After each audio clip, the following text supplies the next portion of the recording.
Morning guys, April 25th, 2023. We're currently on our way to Millsboro, Delaware to replace a condenser coil and an evaporator coil in the same system. It's a Lennox straight air conditioner with gas furnace. Another technician went out and diagnosed both. It was low on refrigerant, and he went and did a leak search on it and found a leaking condenser and a leaking evaporator coil, which is weird. So we're headed out there right now to replace both of them, so stay tuned. All right, here is our evap coil that we're gonna have to replace. Hopefully I can disconnect it and pull it straight out without having to change the housing. And here, just right on the other side of here, is our condenser. So we're gonna get this baby pumped down or evacuated and get rolling. Just got the gauges hooked up to her and she's barely got anything left in her. So, but we're gonna recover what's remaining so we can get this thing out of there. All right, we got our evacuation rig set up. Our suction and liquid hooked up there, going through our gauges into our vacuum pump, out of the vacuum pump into our recovery rig. So this should not take long, where there was only about 25 pounds of pressure on it. And then we'll start getting this thing broke down. I think I'm gonna do the evaporator first. So hopefully I got some Furncos on the truck. I can cut it here and here. Yeah. Hopefully I got some Furncos or some couplings on the truck. I can get this out of the way. Yep, that took about a minute. Progress here. I cut my my fresh air intake and I cut my exhaust too, but the problem here is this Furnco is connected and it's glued in here. Apparently my fresh air wasn't glued, but so I don't have a whole lot of room to take this out, but I don't think I need it. It looks like I might have clearance to get this out of here without taking this all the way off. So I've got this disconnected. Let me grab this so I don't lose my piston, even though my new coil probably comes with one. And I'm about to cut this here. And I think I might have clearance just to slide this coil out. So I'm about to do that now. I've got my refrigeration lines cut, got my condensate cut. I've started to pull it out. I'm hoping this is gonna sneak past this pipe, but I don't think it is. So we might have to figure out something to get this pulled this way. So let's see what happens. All right, got the old coil out right there. I just went ahead and set it on the outdoor unit for now. We're gonna get our drain off there. He didn't tell me where it was leaking at, and I really don't care. So I'm gonna get the new coil and now put it in. I'm just gonna set this baby off to the side. Set him right there. I'm not sure if Lennox wants this coil back. They might, where it's warranty. So yeah, we're gonna carry that back to the shop and keep it as undamaged as possible. All right, let's get the new coil in here and get it put in. The new coil, they gave me the casing and everything, but I'm just gonna slide it out of the new casing and put it in the old, put the new doors on it, and bam. So let's get this opened up. Yeah, it looks very similar. I think it's the exact same coil. Yep. All right. Get these papers out of here. They'll come. Yep. Put that in there. Put our trash in the box. All right. Let's get these panels off and get the new coil out. We've got our new coil set in place. We just got some connections here to make. I'll make sure my new piston is in there. We're gonna make all the connections here. We should have a little bit of, yep. So we know our coil's good because it's pressurized. We're gonna make this connection here. We're gonna make this connection there. And we're gonna save the hot work for all at one time. So I'm gonna braze this at the same time I'm brazing the outdoor unit. I'm just gonna dry fit the connection. All right, our new suction line didn't line up for whatever reason. So I cut it back. I am in the process of cutting. I cut this 90 off. We're gonna put that back there. We're gonna cut a little bit back here and swedge this fitting here and connect it back. Like I said, I'm going to do all my hot work at one time. So I cut that back. I am going to ream the pipe out with this on every end that's cut. Then we're going to swedge this side and get it brazed. This is the swedging tool that I use. It's the Yellow Jacket tubing expander. I have up to 1.125". I know they have different sizes, but I very rarely get into anything over 1.125" that I need to swedge anyway. So this size right here is 3/4, so we're going to get our 3/4 tool. We're going to get this chucked up and we're going to get it swedged. Right. And you can see, as long as you ream that pipe, it makes a nice, perfect swedge every time. So, yep, I like that one. I've had it for years now, so works good. All right, so now we have this. Oh, we still have to cut this part back some because we are still a little long there. But we have our end swedge there, so we're gonna have to cut about 1 inch of that. We got that connection made there, all good and sanded. This connection good and sanded, so that'll be ready for hot work. All right, now that we have this on there, I think I'm gonna wait. Yeah, if you see here, I did have to bend this out of the way. I'm gonna take my my duck tongs and bend that back. But all right, I think I'm gonna put the panels on this thing, and that way I'm almost done with the evaporator. All right, we got our panels back on. We still gotta do a little bit of taping here, but the panels lined up exactly right, so that's good. Yeah, so I'm pretty pleased with this. I'm gonna wait to put this back on and this back on until I get done with the brazing. But I'm pretty happy with this right here, so we're gonna move on to the outdoor unit.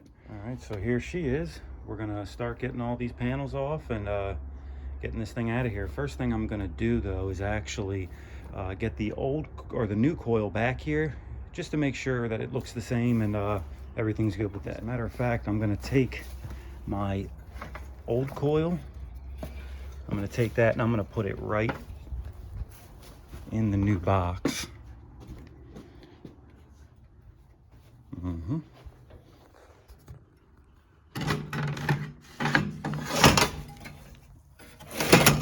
Yep. We're gonna fasten that down and we're gonna put that right back in that box with the old panels on it. Here is our new coil, and they brazed the high pressure switch on, so it comes with a high pressure switch, which is pretty decent. Oh no, it's not brazed, it's Schrader, but still very cool. And a new king valve, so that's pretty cool of Lennox. You know, Lennox has its faults, but this is pretty cool of them to put all that on there. Very, very minimal brazing to do. Very cool. All right, let's get this old, let's take a look at this old one. And yeah, it's pretty similar. Let's get the top. It's not cool though. Those screws butt up against this fence. That's all right, we'll get them out. Got the top pop. So yeah, it's pretty much the same same coil. So this is where our discharge line out of the compressor connects. So it's going to come out here and it's going to connect right here. And then we'll have to braze outside the unit, cut and braze here. So not a big deal. Not a big deal at all. All right, let's get the rest of these panels off on the exterior, so we can get this coil out. All right, we got all the exterior panels off, and man, this thing was dirty. All right, so we got a couple screws to take out on the actual coil. One on the top, one on the bottom. Probably the same deal over here. You know, our filter dryer is outside here, so I'm just going to replace it. I'm just going to take that one off and put the new one back on right there. I have no problems with that. Yeah, shouldn't be too bad. Probably unbraze this here. Unbraze this because our new one currently has a cap on it.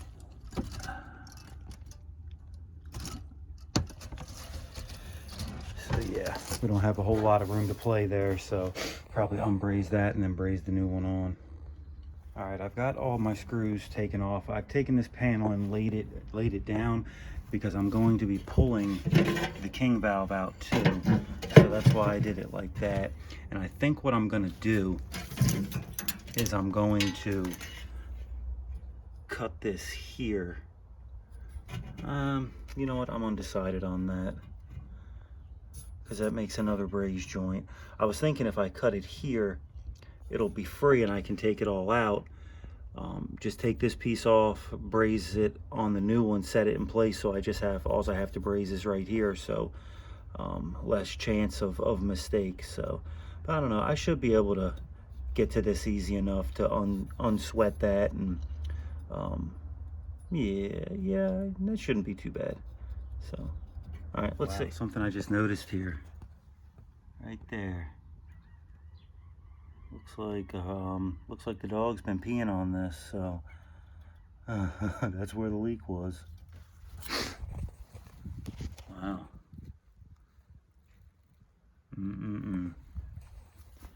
Dog urine is not good for your unit. All right, we got our nitrogen rig set up here. We're gonna flow nitrogen while we try to unbraze this. And we're using the Victor nitrogen regulator here. And we're gonna turn this up to the braze setting, which is right there, while we try to unsweat this. It came off pretty easy. So now our coil should be free. We'll take it and get it up out of here. We got our old coil out. We're gonna try to get some of this dirt and stuff out of here, and we're gonna set our new coil. We got our base pan cleaned up pretty good, best we could actually, and we're gonna get this new coil set. All right, we got our new coil set, lined up perfectly. So I blew the nitrogen off of it already, so something I forgot to do was unbraze this cap before I set it, but that's not a big deal. I'm just gonna heat this up, knock that cap off, and then put this back on. I'm glad I didn't decide to cut it here first and do it, because that would have made more work for me. And everything lined up pretty good and is going smoothly. So, all right, let me braze this cap off and get this connected. All right, got the new coil brazed in on this side. I went a little heavy on the solder there because this is a discharge line, so I wanted to build up the solder. So, not my best brazing work, but it's brazed in. All right, let's move on. All right, I got my control panel mounted back on, and I'm just about to work on my liquid line here. I'm just gonna cut my old filter dryer off right here. New filter dryer, and then a new piece of copper going to my liquid line there. Yep, should work out fine. All right, I got my liquid line mocked up and my filter dryer pointing in the correct direction, which is coming out of the unit, going to the evaporator. So we're gonna braze here, we're gonna braze here, and we're gonna braze here. So let's get our nitrogen hoses hooked back up so we can braze. Got our nitrogen hooked back up. Let's bump this back up to braze.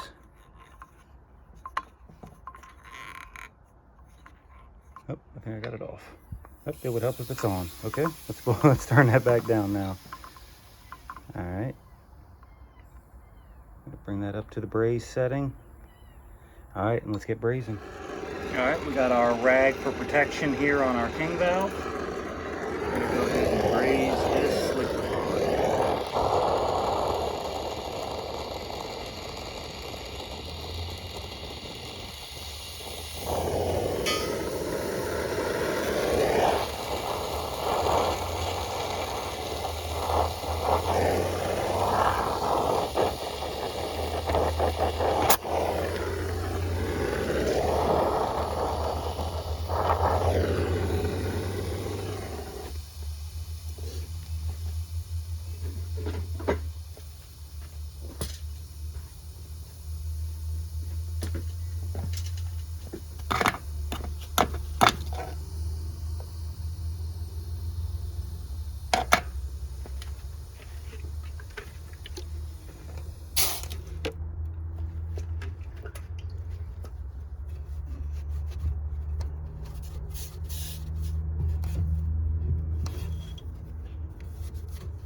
we got 2 more to do up by the filter dryer. Well, I ran out of oxygen in my oxygen acetylene rig.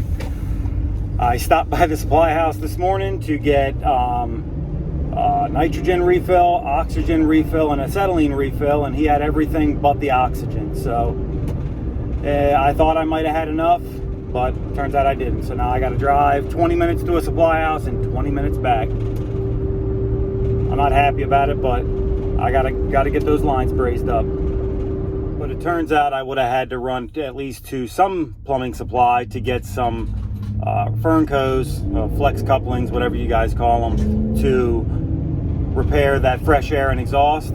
But there was a plumbing supply just a couple minutes up the road from my job. But when I called them on the phone and asked them if they had any oxygen for the oxygen acetylene rig, they act like they didn't even know what I was talking about. So they said they had B-tank, but no oxygen acetylene. So I'm wondering, is oxygen acetylene brazing and soldering that uncommon in the plumbing world? I mean, I know a lot of us HVAC guys use it. I know a lot of guys use air acetylene, the B-tank, and but I've always used oxygen acetylene, and I thought it was pretty common in plumbing also, but at least to this plumbing supply, it's not that common. Let me know, do you guys use air acetylene or oxygen acetylene? Let me know down in the comment. Man, it really sucks I had to add this 40 minutes on my job time because I have a doctor's appointment near my home at 3:30 today. It was at 5:30. They called me last week and switched it to 3:30. So that really sucks. And I'm little more than an hour away from home, so I got to have this job done by 2:30, packed up and out of here. So adding that 40 minutes really screwed me up. We're going to get back. I'm about 10 minutes away from the job now. We're going to get back and get done. We got our filter dryer brazed in. We got everything brazed in out here. We're about to go inside and braze the new coil. We're probably going to pull this valve core here. We got our pipe cutter holding back our Armaflex, and we got 2 braze joints there. So let's pull that off there and pull that valve core. Well, there's no valve core in there, but we're going to make sure we put one in there before we leave. All right, got these brazed in. Got my valve core in here and my cap back on. So we're going to put some nitrogen on this and check for leaks. All right, loading up with nitrogen now. We're going to put her on 300. We're going to let her fill till she hits 300 and cut her off and let her sit. And then we're going to soap up some stuff and make sure we got no leaks. All right, we're right on 300. Let's let her sit. We've been sitting on 300 for a little while now. Went ahead and just soaped up everything, even though on new braze joints, if you have a leak, chances are you're going to hear it. But we like to soap them up anyway, just to make sure. All right, let's go inside here. Most of the time you won't be able to hear these if they're leaking. These guys here, they've had soap sitting on them. Looks pretty good. Looks pretty good. All right, we're gonna let it sit for a couple more minutes and then we're gonna pull a vacuum. She's been sitting at 300 for a while now. I'm about to blow my nitro charge and we're gonna get the vacuum pump on her. And then while she's pulling a vacuum, we're gonna put the panels and all back on, get it cleaned up and ready for refrigeration. All right, just turned on the vacuum rig. I got the Field Piece VP87 here. 1/2-inch hoses connected to our valve core removers and the Yellow Jacket Omni vacuum gauge. Just turned her on. We're gonna let her drop down and see where she drops. Got all our panels back on. We're still pulling our vacuum. Got some wires to clean up there, but my panels are back on here. And we're about to work on the inside, getting all this put back together. Gonna get that reattached. And get everything done in here. All right, guys, got my exhaust and fresh air put back. Got my condensate put back, got my line set put back. I'm about to tape this up now. These here are perfectly legal where we are. There's nothing wrong with these. These might not be legal where you all are at, but they are legal where I am. So, and it makes it a whole lot easier to connect those back. So yeah, I'm gonna get this taped, and then we're gonna check on our vacuum. We got our vacuum down to about 418, 422, 430. We'll let her pull for a little while longer. At 329, 331. Let's see what she bottoms out at. All right, looks like 361. 361. And she just moved us to 363. We can live with that though. She's been sitting like that for about 2 or 3 minutes now. We can live with 361. 363. Okay, we can live with that. Our holding charge is 5 pounds 9 ounces, and we literally have a, I don't know, 10-foot line set here. All right, so let's get this bled off. Open this up, and then we're gonna bleed it here also. So we get it. All right, now we're gonna make sure we're still zeroed out here. We are. All right, we're open here, and now we're gonna open this ball valve and let our refrigerant in.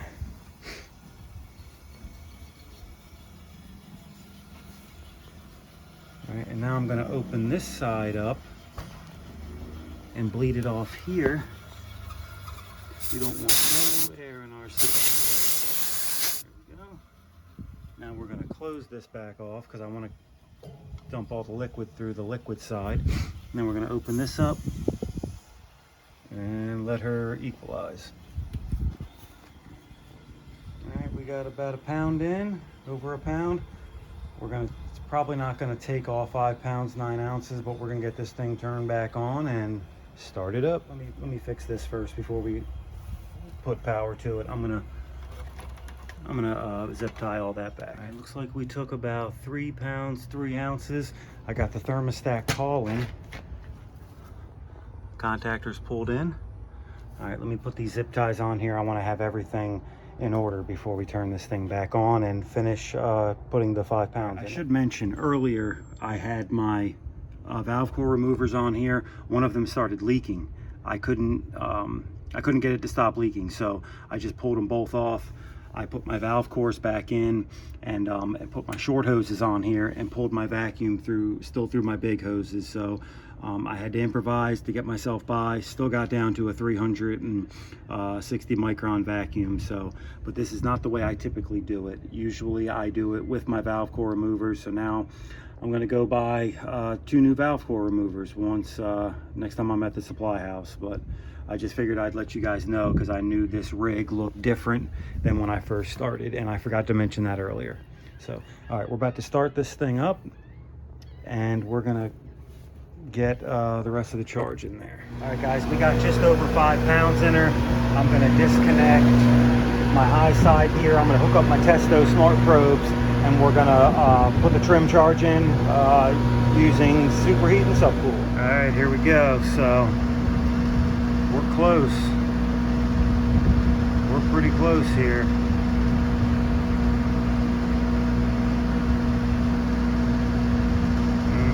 My high side battery's almost dead, but we got 11 degrees of subcooling, 12 degrees of superheat.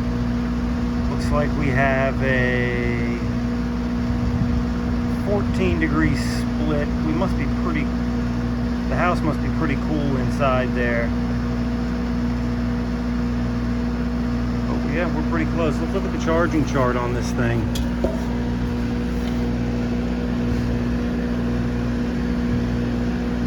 All right, looking at our charging chart here for our system here, at 65 degrees, they want 235 and 129.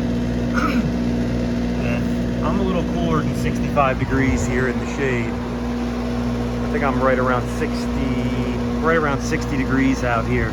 So here's what I got. I'm at 113, 223.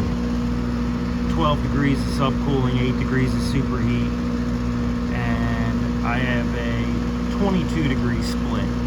So I don't think I'm gonna add any more refrigerant to this thing. Might have to follow up on a little bit of warmer day, but I think I'm pretty good here. yeah, I'm pretty good.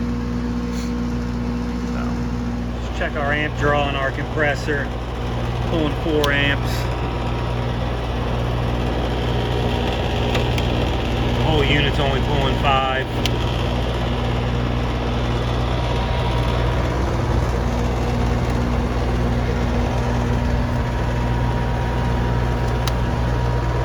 Condenser motor's pulling 0.8. We're pretty good.